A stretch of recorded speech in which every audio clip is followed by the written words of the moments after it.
নমস্কার বন্ধুরা, আমি সৌমিতা সরকার। আজ আমি তোমাদের দেখাবো একদম দোকানের মতো ঝোল ঝোল মাংস রান্না।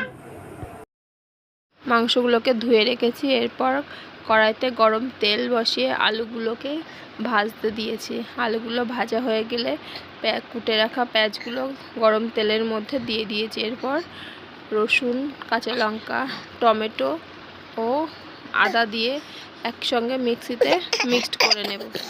মিক্সিতে মিক্সড করা হয়ে গেলে এরপর ওই ভাজা পেঁয়াজের মধ্যে সবগুলো মিক্সটা একসঙ্গে ঢেলে দেব। এভাবে কিছুক্ষণ কষানোর পরে যখন তেল বাড়তে থাকবে মশলা থেকে, তখন মাংসগুলোকে উপর থেকে ঢেলে দেব।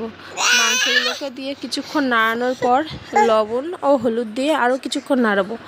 আর এদিকে একটি বাটিতে গরম জল বসিয়েছি মাংসতে দেওয়ার জন্য।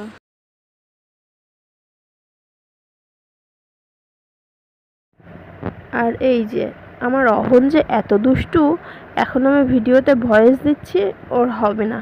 ও এখন দুষ্টুমি শুরু করেছে, আমাকে দেখে কান্নাকাটি শুরু করেছে। ও না সব সময়ই এরকম করে।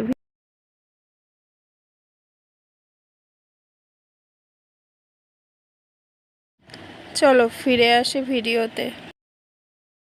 লবণ দিয়ে হলুদ দিয়ে কিছুক্ষণ কষিয়ে নেওয়ার পর একে একে জিরে মরিচ গুঁড়ো, ধনে গুঁড়ো ও শুকনো লঙ্কার গুঁড়ো দিয়ে আরও বেশ কিছুক্ষণ নাড়াতে হবে।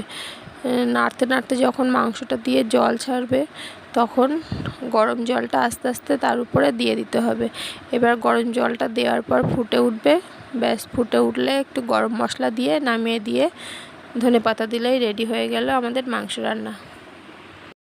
এই ভিডিওটা যদি অবশ্যই আপনাদের ভালো লেগে থাকে, তাহলে একটি লাইক দিয়ে চ্যানেলটি সাবস্ক্রাইব করবেন, পরবর্তী নোটিফিকেশানটা আপনাদের কাছে আগে পৌঁছানোর জন্য।